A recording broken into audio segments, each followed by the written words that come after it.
નમસ્કાર મિત્રો, દેશ અને દુનિયાના સૌથી મોટા સમાચારમાં આપનું સ્વાગત છે। તો આજના તાજા સમાચાર મેળવવા માટે વિડીયોને અંત સુધી જોતા રહો અને આવા જ દરરોજના સમાચાર સૌથી પહેલા મેળવવા માટે આ ચેનલને સબસ્ક્રાઇબ કરવાનું ના ભૂલતા।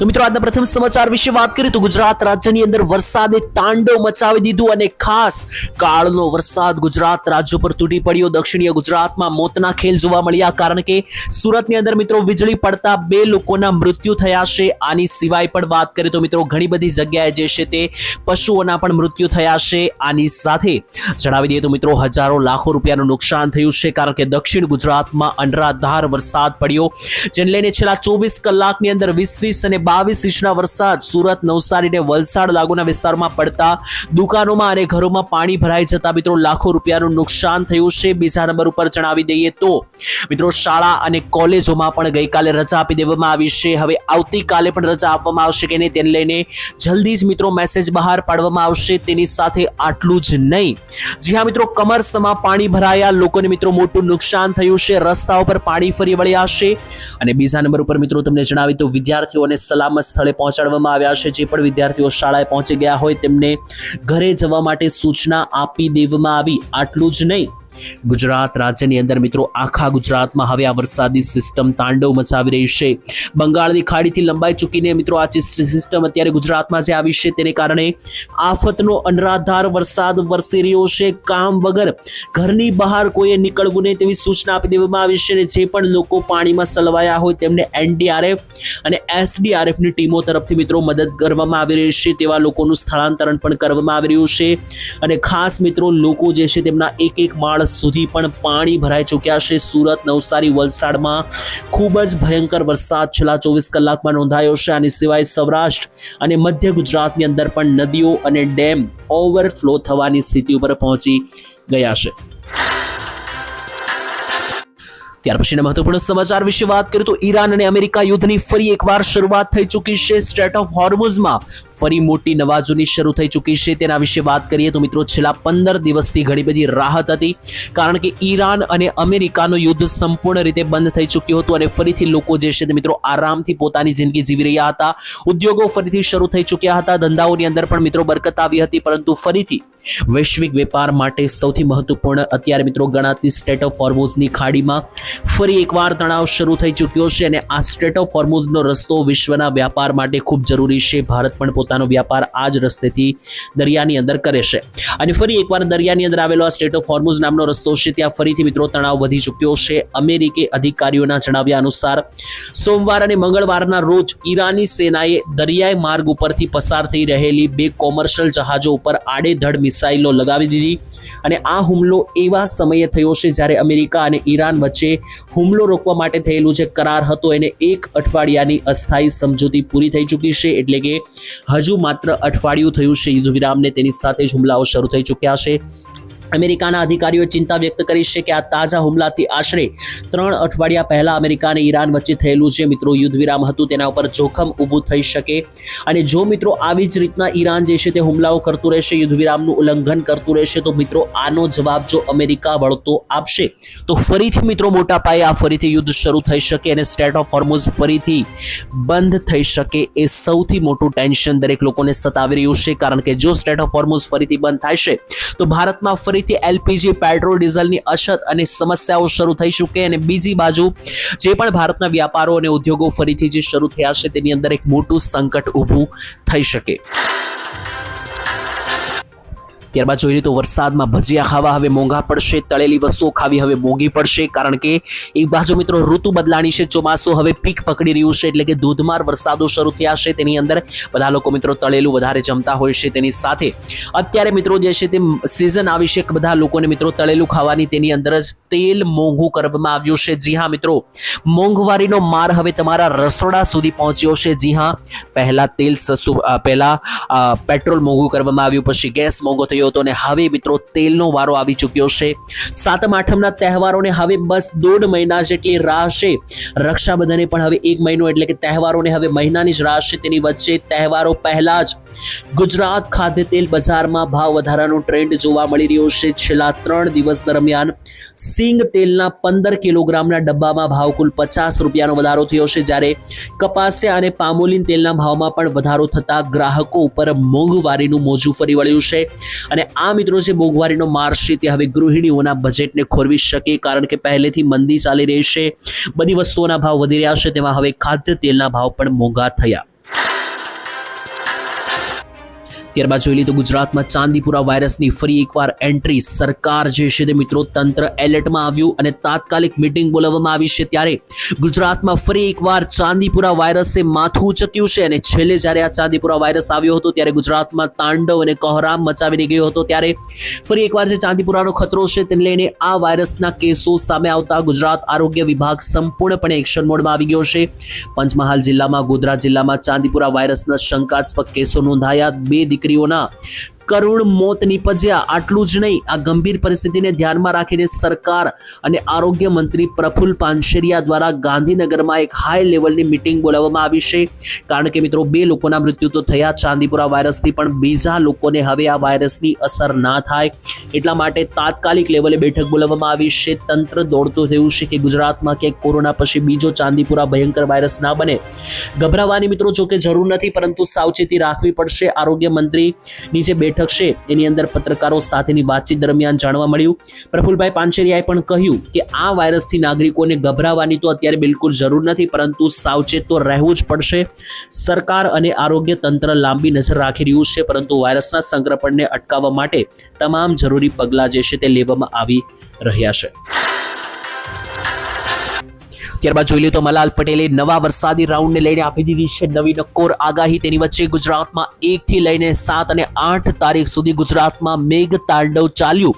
હવે મેઘરાજા થાકી ગયા છે તો વિરામ લેશે, પરંતુ ફરી ક્યારે શરૂ થશે તેને લઈને પણ વાત કરીએ તો મિત્રો પહેલો જ રાઉન્ડ ગુજરાતમાં ખૂબ ભયંકર રહ્યો છે. જ્યાં જુઓ ત્યાં 40 ઇંચ 50 ઇંચના વરસાદો પડ્યા છે. હવે જે વરસાદનો રાઉન્ડ મિત્રો જે છે તે પૂર્ણ થવા ઉપર આવ્યો છે, તેના ઉપર અંબાલાલે શું કીધું તો સતત વરસાદ વરસ્યા બાદ ખેડૂતો અને સામાન્ય લોકો થોડી રાહત પણ મળશે, કારણ કે 9 તારીખ પછી વરસાદ થોડી ઘણી વિદાય લેશે. કારણ કે ફરી એકવાર મિત્રો વરાપ નીકળી શકે, ઉઘાડ નીકળી શકે તેવી શક્યતા છે 9 તારીખ પછી. દક્ષિણ ગુજરાત અને દક્ષિણ ગુજરાતના સૌરાષ્ટ્રના વિસ્તારોમાં વરાપ ક્યારે નીકળશે તે વિશે હાલ કોઈ ચોક્કસ આગાહી નથી, કારણ કે દક્ષિણ ગુજરાત અને સૌરાષ્ટ્રના ભાવનગર, અમરેલી અને ગીર સોમનાથ, જૂનાગઢમાં તો વરસાદ ખૂબ વધારે ધોધમાર વરસી રહ્યો છે. આ ભાગોની અંદર ક્યારે વરસાદ એક વિરામ લેશે તેની અત્યારે તો હાલ કોઈ આગાહી નથી, પરંતુ બાકીના જે ગુજરાતના વિસ્તાર છે, મધ્ય ગુજરાત, ઉત્તર ગુજરાત, સૌરાષ્ટ્રના ઉત્તરીય ભાગો, કચ્છ, આ બધા વિસ્તારોમાં 9 તારીખથી એટલે કે 9 જુલાઈથી વરસાદીય સિસ્ટમ વિરામ લઈ શકે. આ નવી જે સિસ્ટમ મિત્રો આની પછી બનશે એ 16 થી લઈને 20 તારીખે ગુજરાતને અસર કરી શકે, તો 9 થી લઈને 16 તારીખ આસપાસ ગુજરાતમાં વરસાદના વિરામો રહેશે.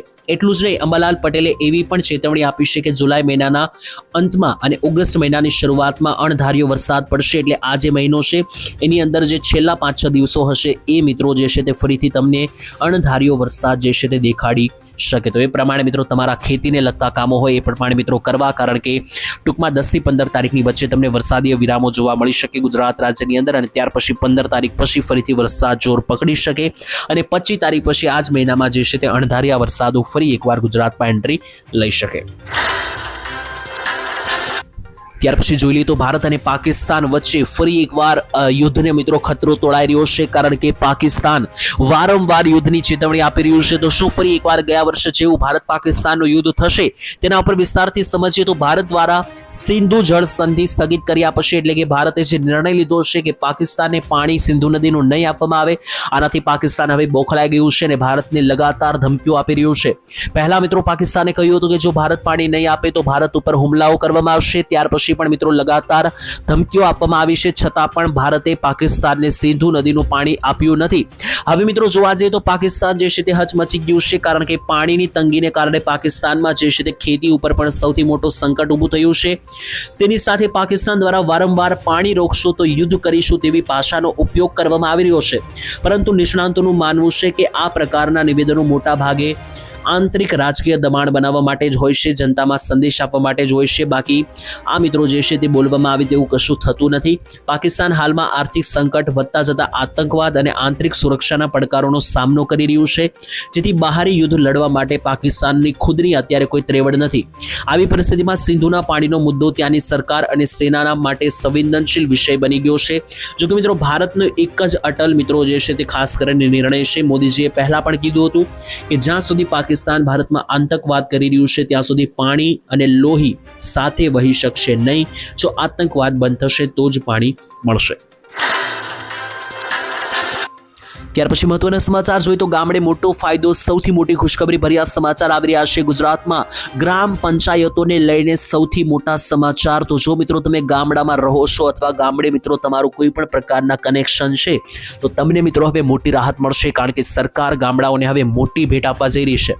અત્યાર સુધી મિત્રો એવું થતું કે ગામડે કોઈ કામ કરવાનું હોય તો ગામડાના લોકોને તાલુકા જિલ્લા કચેરી લેવલે ધક્કા ખાવા પડતા હતા. ગામડા લેવલથી કોઈ નાનું મોટું કામ પણ થતું ન હતું. પરંતુ હવે આ જે સમસ્યા છે તેનું એક સારું સમાધાન આપવામાં આવશે. ગુજરાતમાં ગ્રામ પંચાયતોને 20 રૂપિયાની ફીસ સાથે 14 પ્રકારના જુદા જુદા પ્રમાણપત્રો આપવા માટેની સત્તા આપી દેવામાં આવી છે. એટલે હવે આવકનો દાખલો કાઢવો હોય, રેશન કાર્ડમાં કોઈ બદલાવ કરવો હોય, સરકારની આપેલી કોઈ ગ્રામીણ વિસ્તારોમાં નાગરિકોને રમણપત્રો આપવા હોય, દસ્તાવેજો કે યોજનાના કોઈ ફોર્મ ભરવા હોય, આવી જે નાની મોટી વસ્તુઓ છે આના માટે હવે તમારે તાલુકા કે જિલ્લા લેવલે દોડવું નહીં પડે. આ મિત્રો જુદા જુદા પ્રમાણપત્રો આપવા માટેની સત્તા હવે ગામડા લેવલે જ આપવામાં આવી છે. એટલે તમારા ગામડાથી તમારું કામ પૂરું થઈ જશે. કચેરીઓ જવાની જરૂરિયાત નહીં પડે. વધારે મિત્રો જિલ્લા લેવલે દોડવાની જરૂરિયાત નહીં પડે. સમય જે છે તે પણ ખેડૂતોનો બચશે અને ગામડામાં રહેતા લોકોનો બચશે, સાથે મુસાફરીનું ભાડું પણ બચશે. આ પહેલ હેઠળ 248 તાલુકાની 14,112 ગ્રામ પંચાયતોને આવરી લેવામાં આવી છે. તો હવે ગ્રામ પંચાયત લેવલે મોટા ભાગના તમારા સરકારી કામો પૂરા થઈ જશે. ત્યાર પછી મહત્વના સમાચાર વિશે વાત કરીએ તો અમિત શાહે આપી ખેડૂતોને મોટી ખુશખબર. તેના ઉપર વિસ્તારથી સમજીએ મિત્રો. એક સૌથી મહત્વપૂર્ણ અને કામના સમાચાર આવી રહ્યા છે, તેના ઉપર વિસ્તારથી સમજીએ તો અમિત શાહે ખેડૂતો માટે એક મોટો નિર્ણય લીધો છે, જેનાથી ગુજરાત રાજ્યના ખેડૂતોને મળશે સૌથી મોટી મદદ. જી હા મિત્રો, વાત કરીએ તો અત્યાર સુધી જીવન વીમા માટે LIC વિશે તો તમે સાંભળ્યું જ હશે, પરંતુ હવે માર્કેટમાં એક નવી વીમા કંપની એન્ટ્રી લેવા જઈ રહી છે. તેનું નામ છે CLIC. જી હા, તાજેતરમાં જ કેન્દ્રીય ગૃહમંત્રી અમિત શાહે નવી કોઓપરેટિવ જીવન વીમા કંપનીની જાહેરાત કરી છે. આનાથી ખેડૂતોને કઈ રીતના ફાયદો મળવાનો છે વિસ્તારથી સમજાવીએ તો આ કંપની અત્યાર સુધીમાં વીમા કંપનીઓ કરતા સાવ અલગ હશે. ખાસ કરીને દેશના છેવાડાના માનવી ખેડૂતો સુધી આશીર્વાદરૂપ સાબિત થશે. આ વીમા કંપનીથી મિત્રો કોને લાભ મળશે તેનો જવાબ આપતા અમિત શાહે કેટલાક મહત્વના આંકડા રજૂ કર્યા. અમિત શાહે કહ્યું કે ભારતમાં હાલમાં 8.5 લાખ જેટલી સહકારી સંસ્થાઓ કાર્યરત છે, જેમાં 300 મિલિયનથી વધુ સભ્યો જોડાયેલા છે. સૌથી મોટો ફાયદો દેશના લાખો ખેડૂતોને થશે જેઓ પ્રાઇમરી એગ્રીકલ્ચર ક્રેડિટ સોસાયટી સાથે સંકળાયેલા છે. અને હવે ખેડૂતોએ વીમા પોલિસી ખરીદવા કે ક્લેમ પાસ કરાવવા માટે શહેરો કે બેંકોના ધક્કા નહીં ખાવા પડે. જે અમિત શાહે કર્યું છે કે જે આ CLICની નવી જાહેરાત છે એનાથી ખેડૂતોના જે વીમા છે મિત્રો તરત પાકી જશે. ક્લેમ લેવા માટે તમારે કોઈ મોટા શહેરોમાં નહીં દોડવું પડે, બેંકના ધક્કા પણ નહીં ખાવા પડે.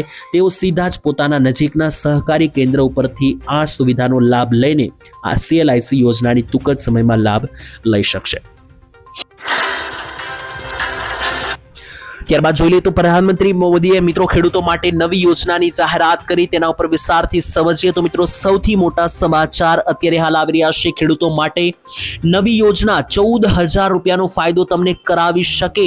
કેન્દ્ર સરકાર દ્વારા વર્ષ 2031 સુધીમાં મિશન ફોર કોટન પ્રોડક્ટિવિટીના ભાગરૂપે ગુજરાત રાજ્યની અંદર હવે કપાસ ઉગાવતા ખેડૂતોને મળશે મોટી રાહત. ખેડૂતો ખુશખબરી ભર્યા સમાચાર, કારણ કે ખેડૂતોની આવકમાં વધારો થઈ શકે એટલા માટે સરકાર લગાતાર પ્રયાસો કરી રહી છે. આની અંદર ખરીફ સિઝનમાં મુખ્ય ગણાતા પાક એટલે કે કપાસ. આ મિત્રો જે છે તે કપાસની અંદર સૌથી મોટી સહાય મળી શકે. 90 લાખ ગાંસડીની આસપાસ જે છે તે કપાસ ગુજરાતમાં થાય છે દર વર્ષે. ત્યારે સફેદ સોનું ગણાતા કપાસની ખેતી એ સૌરાષ્ટ્ર અને ઉત્તર ગુજરાતના ખેડૂતોની મુખ્ય ખેતી છે. ખેડૂતો વાવણીની શરૂઆત કરી દીધી છે. જો કે ખેડૂતોએ વાવણી બાકી છે કે નહીં તેના વિશે વાત કરીએ તો મિત્રો ખેડૂતો સરકારી યોજનાનો લાભ લઈ શકે. કપાસના ખેડૂતો માટે સૌથી મોટી ખુશખબરી. ગુજરાતમાં અમદાવાદ જિલ્લો રાજ્યના મહત્વમાં કપાસ જિલ્લાના ઉદ્યોગોમાં મિત્રો આવતો સૌથી મોટો જિલ્લો છે. એટલું જ નહીં, સરકાર જે છે તે હવે કપાસ પકવતા ખેડૂતો માટે એક મોટી યોજનાની પ્લાનિંગ કરી રહી છે. ખરીફ વર્ષ 2025-26 દરમિયાન જિલ્લામાં કુલ 51,000 હેક્ટરની અંદર કપાસનું વાવેતર નોંધાયેલું હતું. તેની સાથે મિત્રો જે છે તે અન્ય પણ સમાચાર આવી રહ્યા છે. તેની અંદર તમને જણાવી દઈએ તો કપાસની અંદર પકવતા ખેડૂતોને 14,000 રૂપિયા સુધીની સહાય મળી શકે.